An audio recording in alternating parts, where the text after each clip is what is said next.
From the heartland of the United States and one of the leading children's medical centers in the world, welcome to the Children's Mercy Kansas City Pediatric Bioethics webinar series. We invite international leaders to discuss critical and controversial issues in bioethics.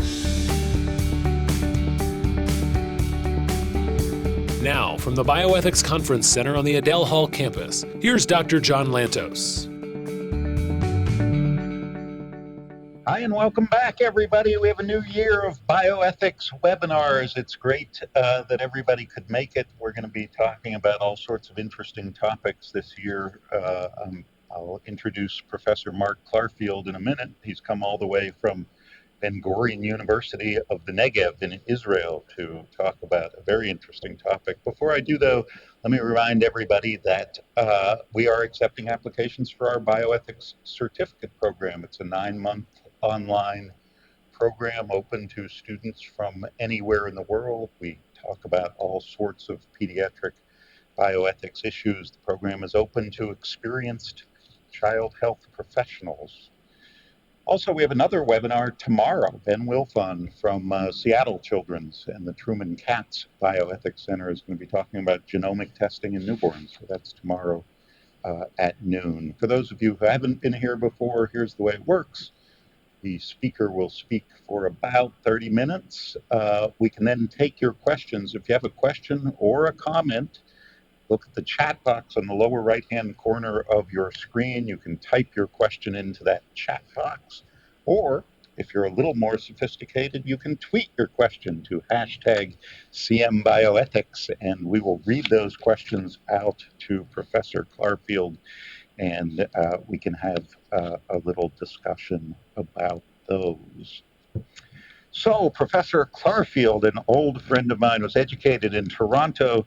He had trouble deciding what he wanted to do for his career. So first he specialized in family medicine, and then community medicine, and then public health, and finally settled on geriatrics, where he went on to become chief of geriatrics at the Jewish General Hospital in Montreal at McGill University, where he was also assistant dean of students. And then in 1992, he and his family moved to Israel, and he became head of the Division of Geriatrics at the Ministry of Health in Jerusalem, and was appointed head of geriatrics at Soroka Hospital in Beersheba, and professor at Ben Gurion University's brand new School of Medicine, I think, at that time. Maybe not quite brand new. It wasn't brand new for me, but it was brand newish. And today he's going to talk about some of the similarities between geriatrics and adolescent medicine. So thanks for coming all the way over to the U.S. and take it away. Thank you very much, and thank you, John, for inviting me, and to all of you here. And I know that there are two cameras that I'll try to relate to as well, but if not, I am speaking to you too. So yes, I'm actually going to talk about young people in general, not just adolescents, but it's true that when we first started talking about this, I thought it'd be more interesting to talk about all children insofar as I could. So I'm going to also concentrate on the ethical stuff, because that's what you people are interested in. And I unfortunately have no financial disclosures. No one would pay me anything ever to do any of this stuff. I've never even had to say no, so but I don't have any. Because you're sort of a pediatric group, I will give a very, very short course on aging with 2 or 3 slides, and then talk about what children and elderly people have in common, and, as I said, concentrate on the ethical. Does anybody here in this vast audience know who this gentleman here was? Well, his name was Jacobi, Abraham Jacobi, the father of modern American pediatrics. And what's really interesting about Jacobi is he was friends with the father of geriatrics, whose name was Nasher, who wrote this book in the early 20th century. And Jacobi here was his buddy and wrote the preface, the introduction, saying that not only were children not just little people, but old people weren't just old people. And so there's already, back in the 1910s and 20s, a connection, at least intellectually, between pediatrics and geriatrics, which I found quite interesting. I'm going to take a kind of global approach to the talk today, because I'm also interested in global health, and I think that a lot of the lessons and analogies are interesting both in high-income countries and low-income countries, which interests me. So the first question, why should anyone study aging? Well, first of all, it's because you can't see that this is percentage in the world, percentage of under fives and percentage of over age 65. And look at that. Today, it happens to be, what's the date today? Today is the 9th of September 2019, and those are just crossing over today. So that soon there'll be fewer children than there are old people, and that's that's the whole world. That's not in the developed world. That's including the wealthy countries too. So that even if you hated old people and were disinterested in aging, you still would have to be involved in some way. But I think that even if it were a rare phenomenon, aging is indeed a very interesting subject, and I actually got interested in it before I understood the demographic imperative. And I remember a colleague said, "Oh, Clarfield, you're a genius." I said, "Why is that?" He said, "Because you got into geriatrics just as the number of old people started to rise." And I said, "Steve, that was his name." I said, "I actually didn't know that when I just liked old people." And we'll talk about old people, why I like them. What is biological aging? Well, it all has to do with DNA repair systems. It's the gradual failure of an otherwise excellent system that keeps us from dying the minute after we're born. This is a very active system. And when it doesn't work, it results in aging. And that's why it's universal, because eventually even the best system will run down according to the laws of thermodynamics and cannot avoid the occasional error, which then accumulates and causes aging. But it can also, at younger ages, cause cancer. So this connection between DNA repair mechanisms, it usually works very well in children, but it sometimes doesn't, and it causes cancer. Although most cancers, the pediatric audience may not know this, but 90% of cancers in the world occur in old people. But of course, they do occur in children as well. So why do we live as long as we do? It's a Darwinian, it's an evolutionary issue. We basically, like you would prepare a car for a car race, it doesn't really need to drive more than 500 miles, but it does have to be robust enough to be at its peak to reach 500 miles. And that's the same here. You'll notice there are no men in this slide, sort of the opposite of Margaret Atwood's novel, where it's the opposite. Men in another dystopian novel that has been read, men are gotten rid of and just a few sperm are left around in the sperm bank to impregnate the women who run the world. That's not Margaret Atwood's novel, but it's the mirror image of it. So really, we really invest a lot. Evolution invests a lot in this repair mechanism so that we can reach reproductive success, have children, nurture them for a few years, and then we're sort of useless. But it's this sort of the breakdown of the reserve that's built up in younger ages that is the aging process. A clinical example is renal function, which you may not know deteriorates quite a bit in normal older people, so that the normal 80-year-old has half the GFR, half the renal function of a normal 30-year-old, and that's an 80-year-old without renal disease. So this is a good example. We also know from respiratory function studies that are age controlled. Are they in children age control for age? I guess you have to control everything for age. Weight. Yeah, but in adult respiratory medicine, the norms are based on how old you were, and that was known quite a bit long ago. And less laterally, we know this about kidneys and adult knees. In the end, aging results in a loss of reserve, be it biological, psychological, financial. And just like the very young old people have lost biological reserve. Very young people don't have it yet, and that's what you do in the PICU. You're dealing with very, very narrow homeostatic margins that widen as you grow and develop, and then narrow again as that DNA repair mechanism eventually fails. So I think that's all I want to say about old people. That's your geriatrics in 5 minutes. And why did I think about this topic? Like, where did this topic came from? It came from, and you're all academics, so I can say this here, although I guess it's being tweeted, and I could be in big trouble for saying this. But the truth is that my wife was invited. She's a more important person than I am, as Martha and John both know. But she was invited to a conference in Tanzania, pardon me, with public health people looking at adolescent medicine. And I wanted to tag along because I wanted to go to East Africa again. I've been a few times. And she said, well, you're going to have to give a talk. You can't just come. I said, okay, what do you want me to talk about? She said, well, think about what would be relevant to adolescents as a geriatrician. So I thought about it. I said, you know what? There's actually something to be said. And that's the genesis. I've changed the talk and made it more ethical for you people. But that's where the idea came from. And here we have a picture that just speaks volumes to what goes on in the poorer countries of the world. And this is from the wall of the Ethiopian National Museum in Addis, where my wife and I spent 3 months of our sabbatical in Ethiopia. And it's a little hard to see, but this is an elder who looks a little like me, but he's got more hair, but he looks a bit like me. And I actually dressed up like that in Ethiopia. Took a spear.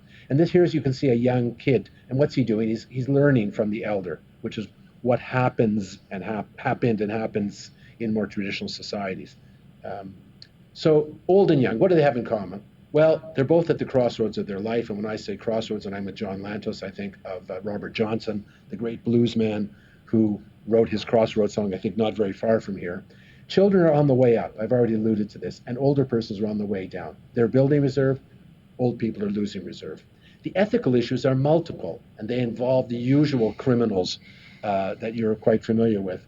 And I think that this can cause, the uncertainty and anxiety that we see in adolescents that are becoming independent at the crossroads, and old people who are losing theirs. So I thought that was similar. Here we have dependency ratios, and you probably know dependency ratios from the number of working age people over the number of children. Well, the real dependency ratios are the number of working age people over the number of old people and the number of young people. That's the real dependency ratios that exercise demographers and people who are worried about planning for health care.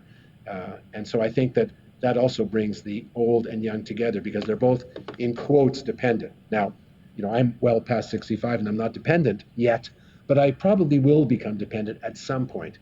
So I will then join these young people and in exercise and health economists. So the ethics question, when we go back to this business, are we spending too much here and not enough here?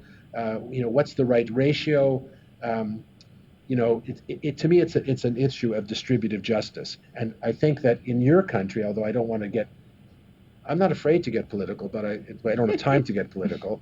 I also live in a very political country. I mean, I think that Israel is probably equally political to the United States, and we have the same, problems and not the same problems. We have the same issues of politics running through our daily lives. So I would ask, shouldn't there be, it seems to me, and don't be insulted by this, but you probably all agree, isn't it a no-brainer that, why is there Medicare for old people and not for children? So, if you look back here, why are these people in your country getting free care and these people not? Now, I know you've got other methods of doing it. In Israel, everybody gets free care. And in Canada, where I grew up, everybody gets free care. So that's, to me, the right model. And I'm sure I'm speaking to the choir when I speak here. I don't think anyone would have the nerve to get up and say, no, I think children should have to pay for their care, especially poor ones. But this is the issue, I think, that can, help us to see what's in common between old people and young people. They also have, they're also becoming, young people are trying to become independent, and old people are afraid of losing their independence, oftentimes to their children. I was telling John just before this talk started that I lost my 99-year-old father just a couple of months ago, and he was pretty good right up until the end, but he was slowly losing his independence because he was slowly becoming frail. And he didn't have fights with me, but he had fights with my older sister, who was very, very concerned that he would fall down the stairs and die of the cold. He lived in Toronto in the wintertime. And I said, look, I said to my sister, I said, Elaine, Daddy really wants to hold on to his independence, and we have to respect that. She said, yes, but he'll kill himself. I said, but he's autonomous. If he wants to kill himself, he can. We're not going to collaborate. But so this fight, anybody who has older parents or younger children will be completely familiar with this. And the ethical issues, of course, are who decides and for whom do we decide. And this issue is, to me, the mirror image of what you're doing. And I've had 3 kids, and I've gone through 3 adolescences with them. And I'm telling you, looking after my aging dad was up there with how difficult it was to look after my growing children in the independence dossier of our lives together. And I think I was a little cooler with it with my dad, because my children had survived their adolescence, and more importantly, I'd survived their adolescences and their struggles to become independent of us. I know you're all familiar with what you guys mispronounce this name in this country, right? Beauchamp. Don't you call them Beecham? Beecham. Yeah, Beecham. Well, I come from Canada. I spent time in Quebec, and I can't call this guy this Beauchamp Beecham, but Beecham Beauchamp School of Secular Medical Ethics. You're all familiar with, so I don't want to go into this. You're all familiar with this terminology, right? But what's interesting to me, and I'll just digress for a minute, is that there are issues that religions look at, both for ethics of children and for ethics of older people, that don't fit these four categories. So if you John knows this from coming to Israel, there's a whole branch of religious medical ethics that can override or influence the standard secular view of these four principles. And if you're interested in this, you can look up this article in the Journal of the American Geriatric Society, 2003, where we look at end-of-life care, the way these three religions look at end-of-life care in older persons. But if you read it and just think about every time you see older person write child, the issues are very, very similar. And I recently chaired a meeting in Israel where we looked at this end-of-life care throughout all of the whole life care spectrum, life cycle, and we had pediatric people there as well as geriatric, and we really spoke the same language. So what do they have in common? Well, old people, very old people and young people get the flu. They're prone to infection because of the immaturity of their immune systems as they're growing up, or their immaturity as they get older. So flu is a great example. Children get it and give it. In fact, the way older persons get flu is from children. They don't get it from each other. They get it, and that's why, and they can both die from it. So what are we going to do in the next pandemic, which of course will happen? Just like on the West Coast, we know there's going to be an earthquake at some point in human history. There's going to be another flu pandemic, and we don't know what it's going to be like, and we know more about flu than we did in 1919, but it's going to bring up questions of distributive justice. Who gets the ICU bed, the child or the old person? And I can already see the headlines and see the debates, and I think it behooves us to maybe think about this a little bit before it happens, because we know it's going to happen.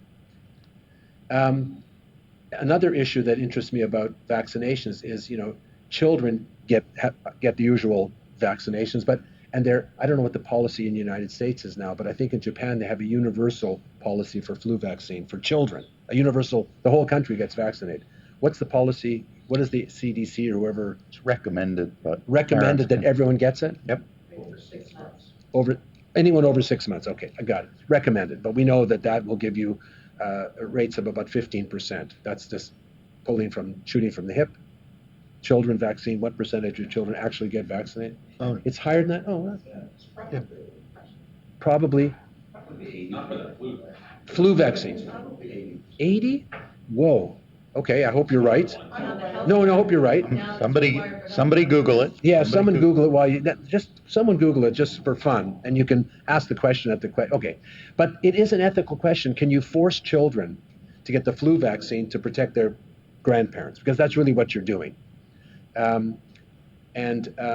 think this brings up the usual Beauchampian questions of beneficence versus autonomy. And here, the non-maleficence, well, I love that word. I was taught in grade school never to use two negatives, but you're allowed to in non-maleficence.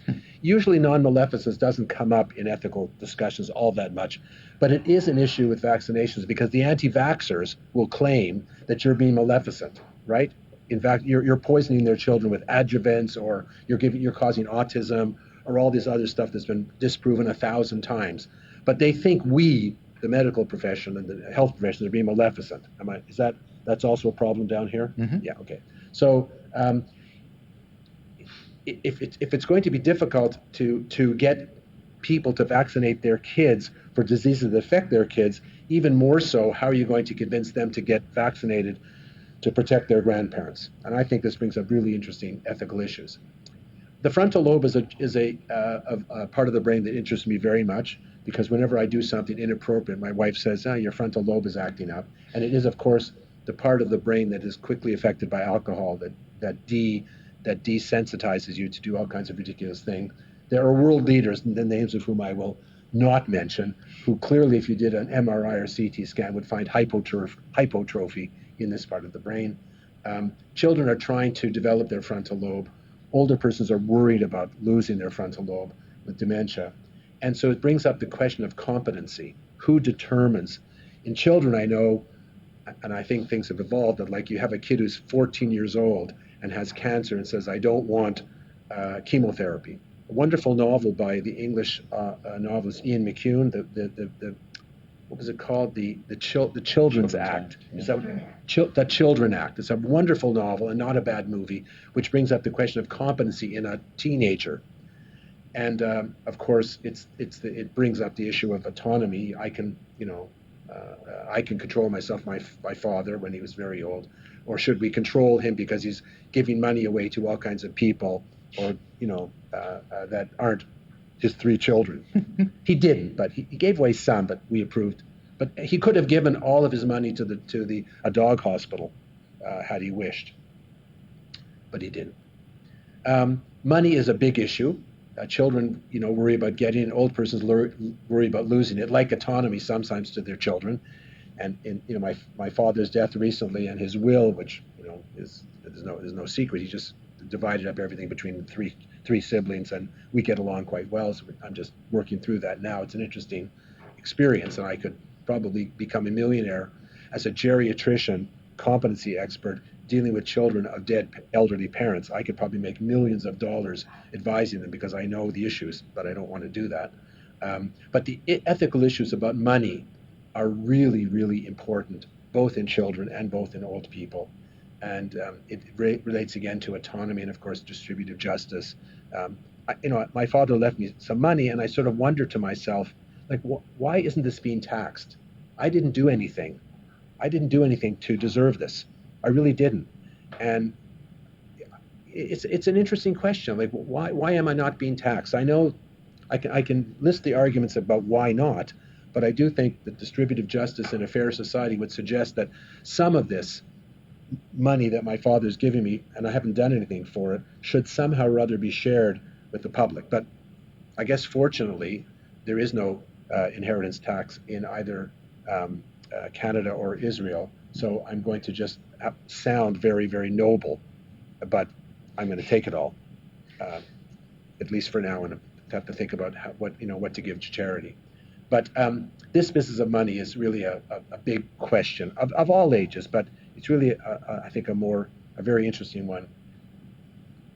Chemicals are something that interests kids. Older persons have a problem with that. They're not so interested in recreational drugs, but they do have problems with medications. And once again, we have the sensitivity of older and younger people to neural. Young people have to learn to walk, and old people have to learn not to fall. And I couldn't really think of an ethical issue until I just went on Google and read about, you have this mandatory motorcycle helmet law, or you do or you don't. I can't quite figure out the triple negative here. But an ethical question I would pose to you: should Medicare pay for head injuries for carefree older bikers? Like, if this guy decides not to wear a helmet and then flies off his motorcycle, he will probably say, well, I have Medicare and you should pay for my neurological care and my nursing care, but he didn't wear a helmet. So I think that, I would argue maybe people who don't wear helmets get 50% on the dollar for Medicare, but it's ethical, not legal, what I'm suggesting. This is a really interesting phenomenon. I don't really know the ethical issues involved. What this is: age, young people, old people, and the y-axis is self-reported well-being on a scale of 1 to 10. So you see that young people are pretty happy when you ask them, or they think they're pretty well physically and mentally. And then as they enter middle age, here they are. This is the midlife crisis. They're the most miserable, or the most, unwell, that they self-reported. And then, this is the good news for those of us who are over the hump of middle age. As you get older, look at the self-reported health of these 82-year-olds. So this is the AARP, the American, I think they've changed their name to the Association for Retired Persons. Retired people are very, very happy. And when they have grandchildren, and the grandchildren come to visit, they're, they're twice happy. Mm-hmm. Once when the kids arrive, and once when the kids leave. Once when the grandchildren come, and secondly when they leave. They're happy twice. So this is a really interesting won't call it a problem. I just think it's an interesting phenomenon, and it brings young people and old people together in a happy way. More medically, does child health, and here more adolescent, predict problems for the non-communicable diseases in the elderly? And in fact, they do. There is more and more evidence that these diseases which are mainly diseases of older adults or old people, their antecedents occur in very young ages, and according to the Barker hypothesis, maybe even intrauterine, during pregnancy. Prenatally, thank you. So the ethical issue is, should we be paying more attention and intervening earlier in a person's life to prevent them from getting certain diseases when they get old? And should we be giving? Well, I'll come back to that in a second. So this is an interesting study in Israel, what I call BMI-itis, which is obesity. And here is cumulative mortality from cardiovascular disease in a 40-year follow-up. Year zero here is 18, when almost all, this is an Israeli study, almost all Israeli children are, 99% of them are brought to the conscription bureau and examined psychologically as well as physically. So they have the BMIs on almost all Israeli children for the last 40, almost 50 years now. And they've looked at those who were in the 95th percentile at age 18 and what happened to their cardiovascular disease as they aged. And you can see the kids that had, the skinny little kids, as they in 40 years from age 18 to 68, had a much lower rate of cardiovascular. So you could predict in an 18-year-old just looking at him, and I think I'm pretty good at estimating people's BMI by just looking at them. All of us are. You can say this person's below 25, you can say this person's 25 to 30, you can say this person's over 30, you can say this person's over 35, and you'll be pretty accurate. So the ethical, I'll come back again. This is millions of cases of diabetes in the world, 2000, 2030. The purple is 2030, the red is year 2000. This is the absolute number of diabetics in North America are going to go up. And this, just look at the absolute number, the rise in Southeast Asia or in China or in South India. So we know, unless things change vis-a-vis BMItis, we know that we're heading into this epidemic of diabetes, which even the pediatricians know that diabetes raises the level of cardiovascular and dementia as you get older. So this is a really interesting study by Olshansky, who first pointed out the American life expectancy has been rising, as has life expectancy all over the world, until around 2005, and then white middle-aged males have flattened the curve and are starting to die much more rapidly than any other country in the world, and it's probably due to the diabetes epidemic. And in addition to that, the opioid epidemic and things of that nature, but it's largely driven by BMItis. And even we know, this is a fascinating study that I presented in Journal Club in Geriatrics. This is a picture of Alzheimer's first patient, 1911, in the North German Psychiatric Institute, which was basically a neurological hospital. And what he discovered Alzheimer's disease was, and this is paradox upon paradox, it's not old people. In those years, they thought that everybody, if you live long enough, you got demented.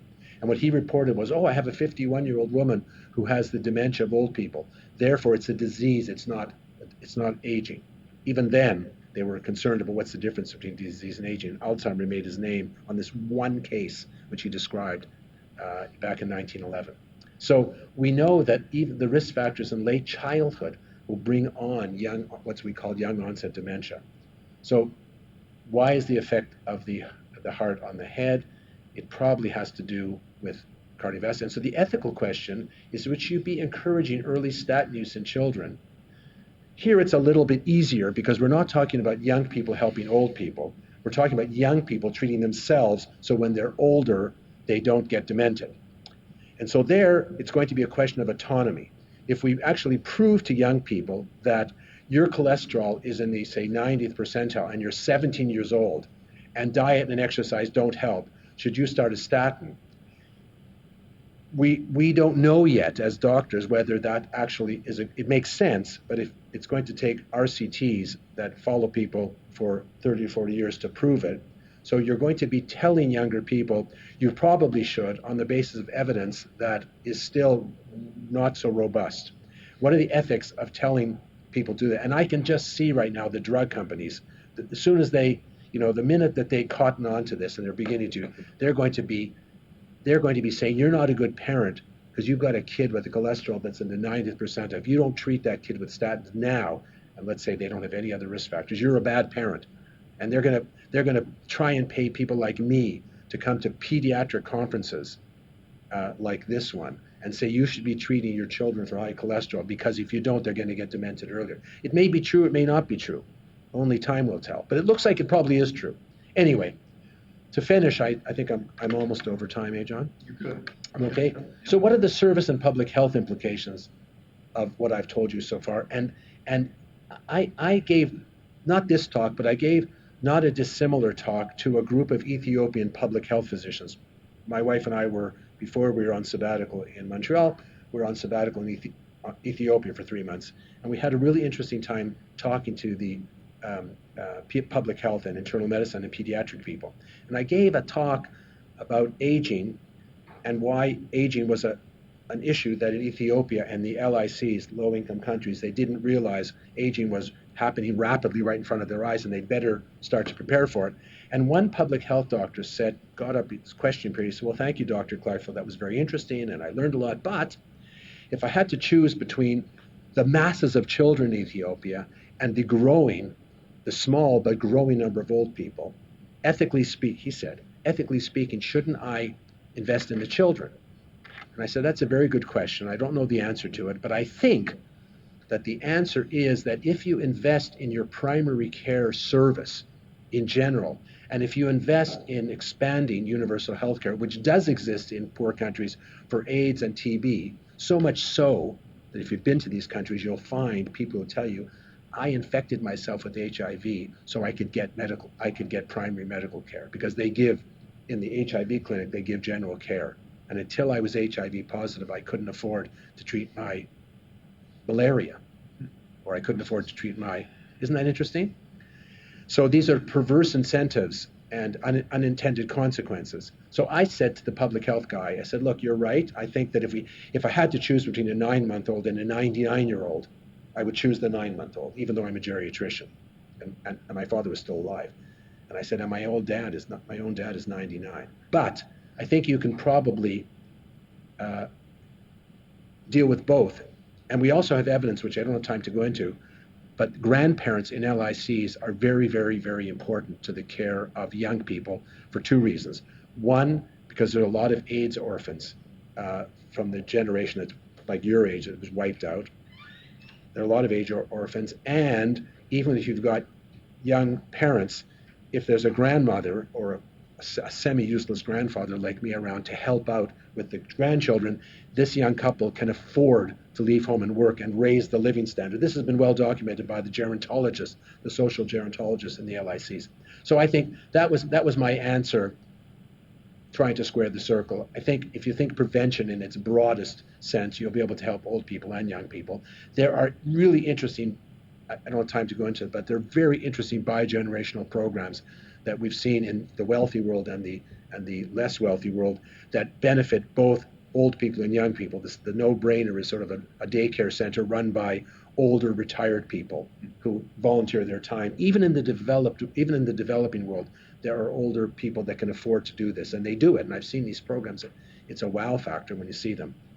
And the anti-poverty programs. And I think that this is a very, very rich and fertile field for research that I can tell you from being a geriatrician is in its infancy, but full of interesting data and full of implications that are ethical and clinical. These are my favorite words in a lecture when I'm in the audience, because I got that old guy's going to stop droning on. So these are my favorite words. So in conclusion, I'll start with the riddle. Why do grandchildren and grandparents get along so well? They have an enemy in common. So I think I've stepped close. I've kept more or less the time, and I'm very happy to answer any questions. And if you have any questions afterwards, you can write to John or send me an email, I'd be happy to address them. So thank you for having me. And I haven't gone too much over time. No, you were perfect. And we do have time for questions and discussion. If you want to ask a question or make a comment and you're online, you can type it in that chat box in the lower right-hand corner of your screen. We will read it out. If we don't understand it, we'll ask you a question and have a discussion. Or you can tweet it to #CMBioethics. We will read that out as well. I have a question Sure. to start. Sure. Maybe you've heard of Daniel Callahan. Yes. Started the Hastings Center, Yep. a famous philosopher and bioethics, mostly famous for talking about how old people should accept the fact that once they've lived out, I think what he called their natural lifespan, which he called somewhere around 75 years old, that they should forego aggressive or expensive life-sustaining treatments. And then when he was 82, had quadruple bypass and then ended up home on oxygen for, I think, a couple of years before he died. So my question is, as a geriatrician, have you ever had a patient who said, based on my beliefs about distributive justice, I want to forego life-sustaining treatment and die so that young people can get the treatments they need? The answer is yes, but but it's rare. They don't normally use the terms distributive justice because they're not all trained in medical ethics. But they more commonly, what old dying people will say that's relevant to your question is, I don't want to be a burden on my children anymore. They don't so much care, nor I think should they, in my own view, about society. They're sitting there suffering, dying. You can't. That's asking a lot for someone to fall on his sword so that the ICU bed will be. But they do say, leave me alone or let me die, for two reasons. One, I don't want to be a burden on my children, and then of course the children always say, oh, Daddy, you're not a burden on us. Don't think that way. And much more common, which has the same effect, but the goal is not the same, is that people just have had enough, and they just don't want to be tortured anymore. So I think that the good news is that good palliative care also happens to be, in the elderly, quite cost effective, because good palliative care is low tech, high touch. It is not nearly as expensive as having people die in the ICU. So you don't have to adduce the distributive justice argument to get old people to make way for young people. But I'll tell you, if you're interested in this, someone who wrote really nicely about it is J.R.R. Tolkien, who I think I even offered this to you, but you didn't want it, and I can understand why. I also have a talk on old age and aging in Tolkien's Lord of the Rings. And if you're interested in the subject, you can just Google. We'll bring you back. Yeah, you can bring me back, or you could Google Clarfield Tolkien, and you'll get an article from the Journal of Medical Humanities, which deals with this. So Tolkien was a very religious Catholic, and he thought, and Lord of the Rings, it turns out, is basically the theme of Lord of the Rings is basically old age, death, and dying. And that's not just my opinion. He also wrote many years afterwards, he said, funnily enough, on rereading Lord of the Rings, which he wrote, I now come to the conclusion it's all about death and dying. And he said it was the wrong thing to do, a la distributive justice, for old people to hang on too long. So if you're interested in kind of a literary approach to this, read what he had to say about it, and it's pretty easy to Google and find. Yes, Brian. John, just for yourself and others. Get the microphone. Sorry. Yeah. John, for yourself and others to know, the answer to your question is yes. And a very eminent pediatrician, neonatologist in the United States, William Silverman, refused dialysis at the age, if I'm not mistaken, 83, and died not long thereafter. His wife, Rue, was a hospice nurse, and she passed only in the last month. Did he do it for that reason explicitly, to make way for young people, or he didn't want to be tortured by dialysis any longer? He didn't want to be tortured by machines. Right. That is very common. What's uncommon is to hear, I'm doing this to vacate the machine. I'm doing it because it's so, my quality of life is so bad. But anyway, you could have, if you wanted a lot of credit, you could have said, I'm doing this to vacate the machine and then keep it a secret why. But anyway. Go ahead, Angie. I was going to go back to your vaccines issue. Sure. When we were talking about the flu and whether kids would get vaccinated. Right. Actually, with pertussis, when we found out there was pointing Right. efficacy, Right. that we had cocooning at the opposite end for the grandparents to re-get their Right. that. So What's that word? I mean, I know what a cocoon is, but tell me what it means in this. Cocooning is what they would do is those people around the babies who couldn't be vaccinated yet, those under 2 months of I age see. were getting pertussis, Right, as we right. found in more cases. Right. And so they had everyone around those babies Yeah. to be vaccinated. Well, that's kind of what we need to do now with the flu vaccine. So Right. maybe is using that terminology and that information to share so that we could have the same and it would decrease healthcare costs Yeah. and all the other suffering. Yeah, that's a really interesting question because I don't think, I could be wrong, and I'm pretty up to date with the geriatric literature. I don't recall, although I'll look when I leave, an epidemiological study looking at the waning, a population-based study of the waning immunity for the DPTP diseases, that could infect other people. It seems to be my clinical, never trust clinical judgment. My clinical judgment is I've rarely seen stories of, but you guys see children, of people getting infected by their grandparents, but maybe We did You in do, yeah. Kansas. There was extensive Yeah, study, and okay. with the public health department, and that's what they began to Uh-huh. utilize. And I think even in our nursery, we actually did give free vaccinations for parents and grandparents who And- were coming up to be around the babies. And my guess is that they were very sympathetic to being vaccinated. They were very Yeah, good. 'cause it's So, their but I kid. think just showing, yes, and that's what I was saying. Maybe if we go the other way, Yeah. possibly for grandparents with kids and that sort of thing. Yeah, it'd be an interesting question. And of course, old people tend to be more altruistic than they were, not than young people, than they were when they were middle-aged. You have to distinguish between the cohort effect and yourself getting old, and you aging. Yeah. Good. Those Thank you. online, if you have questions, type them into that chat box. We'll read them out. Go ahead, Jeremy. This is a question from me. Yeah. Thinking of different strands of arguments here, and John's raised Callahan's idea of a sort of obligation Right. to basically limit yourself to a Fixed. decent biologically Yeah. natural lifespan, and then beyond that to kind of just if you hit the lottery and you live long, great. If not, you got basically what is sort of normal out of that. Yeah.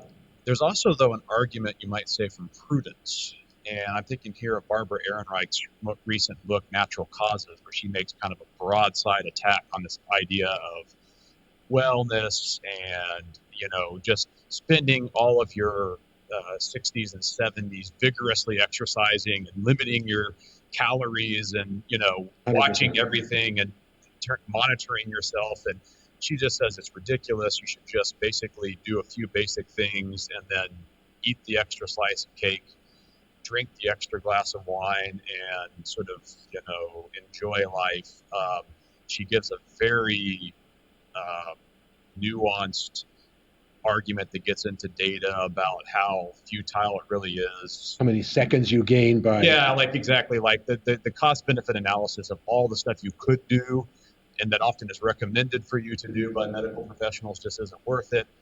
And that once you've reached a point where you basically realize, hey, I could die tomorrow and it wouldn't be the kind of thing, it would be chalked up to natural causes. Right, Which is, of course, the title of the book. Like you just get to a certain point and they don't feel the need to explain your death anymore. It's just you were old enough to die. Right. So when you get to that age, you should just kind of change your whole thinking about medical interventions, medicalizing life. And I'm just kind of curious for you as a geriatrician,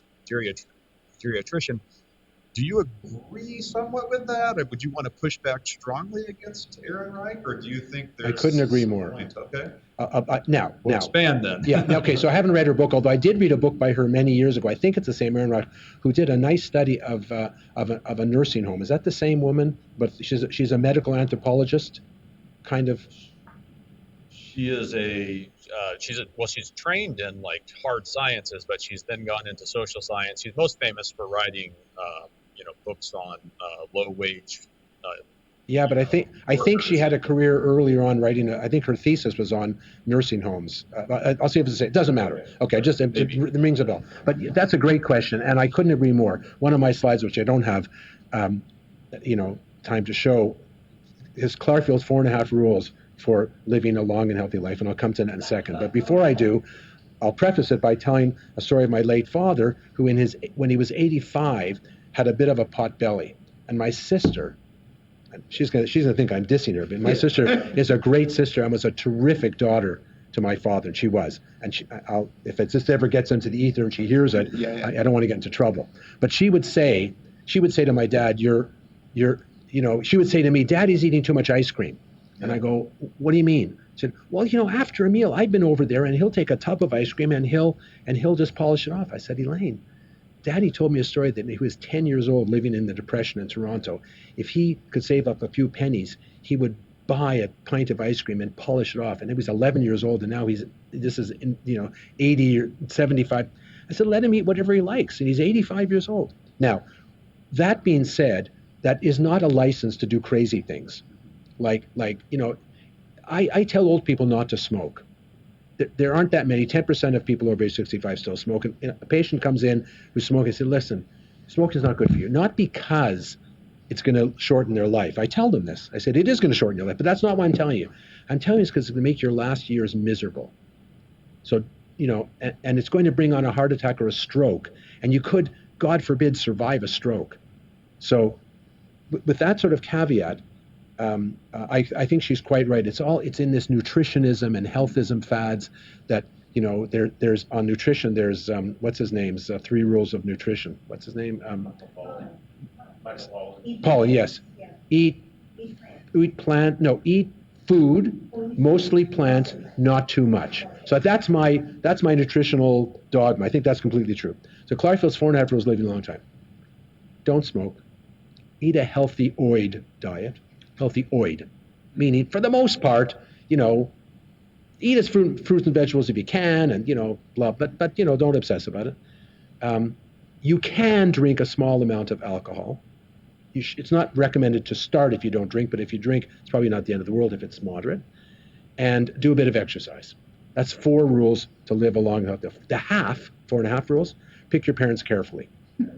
Because who knows what's going to happen? You can get hit by a truck. You don't know how you're going to end your days. So try and enjoy those. I think she's completely right. And the other downside of that is that there's a big blame game. When people get sick, like I still have it, I know in my own heart. If someone gets lung cancer, the first question is, did they smoke?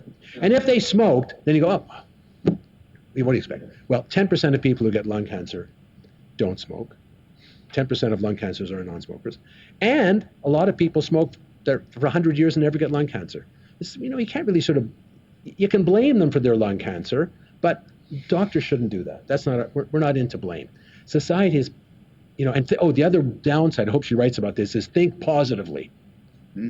Poor cancer, I've looked after a lot of cancer patients. These poor people who say, I have to keep, the stress is killing me and I have to think positively and blah, blah, blah. It's going to make my cancer recur. Of course you should think positively for all the good reasons. But people don't have recurrence because they didn't think positively enough. And if they do, don't blame them for, there's a whole blame game involved. So, and then I'll end my final comment on that is, as you can maybe tell, I'm a bit of a history buff. So Sir William Osler, is a good Canadian, my hero. He never went to Kansas City. He started at Toronto, went to McGill, then Pennsylvania, then Johns Hopkins, then Oxford, and then came back to Canada. But he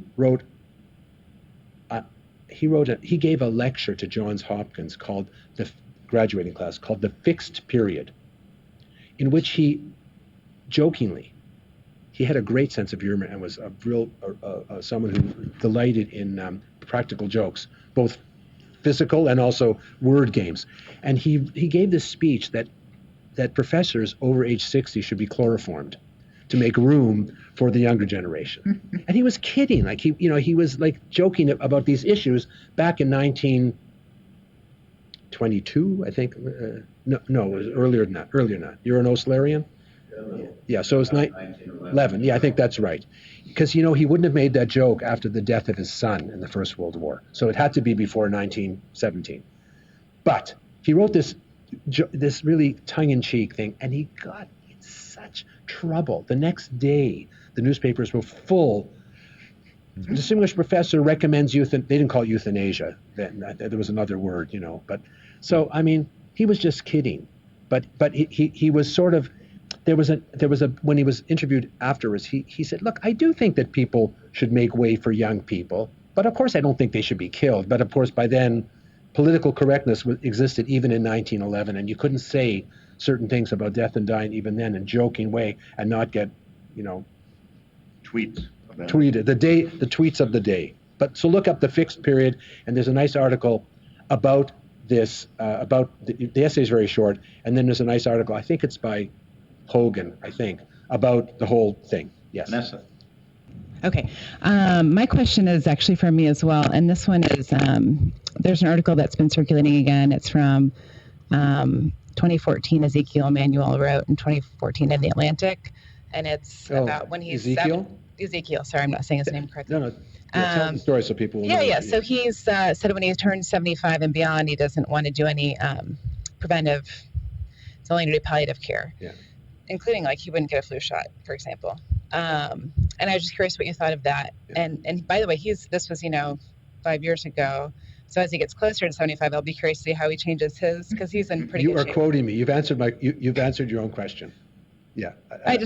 No, it's come up a lot in the news recently. I keep seeing it. Has it come up? Okay, good. I'll have to look. So for those of you who don't know, Emmanuel Ezekiel, who's Ram's one of the three Ezekiel brothers, these terrible three people that are not terrible. They're just like terrible threes. They're like 3-year-olds. They're geniuses and brilliant. And I had interesting. He came to Israel to visit, and we had dinner with him with a few other colleagues. And he's a very, very intelligent and entertaining person to be at a table with. But he kind of reminds me of John. Enough about me. What do you think about me? There's an element. I don't know if he's a narcissist. I don't want to say that because I don't know him that well.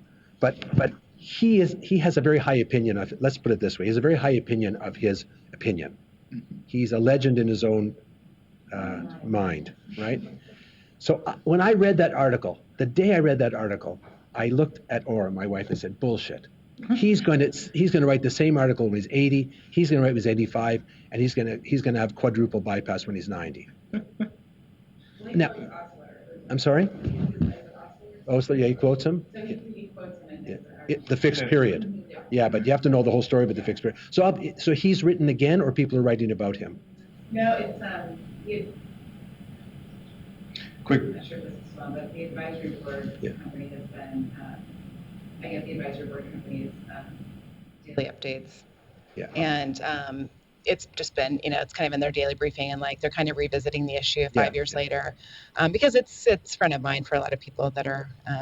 Quick story about Norm Shumway. You might know the guy who sort of invented heart transplantation and always had an age cutoff. I see. For who was eligible, and it was always 5 years older than he was. Right. Kept going up because he said the technology is getting better. Well, when people said how old is old, I'd say 5 years older than me. Yes. Thank you for that question. Real quick, to go back to the earlier question about Ehrenreich, I did want to mention that she actually does make exactly those arguments that you raised about individual blame for behaviors and the desire to try to always attribute any health outcome to some kind of personal decision on the person's part. Right. No matter how ridiculous. It's pernicious. Yeah. It's maleficent. And she also does get into the whole wellness obsession and even mindfulness. I know that's a sacred cow these days, but the obsession with it shouldn't be. That's is, right. For health reasons rather than just personal enjoyment or something. Yeah, no, I hear you. Yeah. So I think I would recommend that book to anyone listening that's interested in that particular dimension, and you as well. We do have a question online. Oh, sure. They want to kind of focus in on research ethics specifically, where, of course, there's often regulations about vulnerable populations, which then is one place where the elderly and young get connected. Right. And this person's asking, is there any risk from linking them versus treating them separately, as separate vulnerable populations, or as one big category of vulnerable populations? Yeah. Is there some rationale for doing it one way or the other? Has someone just thought about both populations? That's an interesting question. I don't think much about kids professionally because I'm a geriatrician. I mean, I think a lot about children, and I love my children. I love your children. But so I'm not an expert in pediatrics or pediatric ethics. I really am not. So I want to be careful what I answer. But my shooting from the hip answer is they're probably different enough that we should consult the pediatric people when it comes to regulation and laws about kids, and consult the people like me when it comes to elder. They shouldn't be lumped together. I think they might be able to be lumped together sometimes for academic purposes and for compare and contrast, like the issue I brought up. It's just interesting when you have a 14-year-old who is not of the age of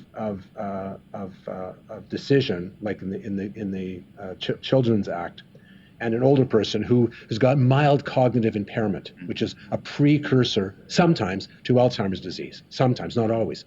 So, I think that some of the research and academic and thinking questions about how to handle those populations are linked, but I think that the policies and regulations should be separate for old people and young people. But that's a very early answer, and I have to think about it because I think that's a great question. I don't have a strong opinion because I haven't thought about it very much. So we need to wrap this up. Thanks everybody for attending. Remember, tomorrow at noon, Ben Wilfon from Seattle Children's and the Truman Katz Bioethics Center at the University of Washington will be here to talk about whole genome sequencing in newborns and some of the ethical issues that raises. But for now, join me in thanking Professor Clarfield for this great talk.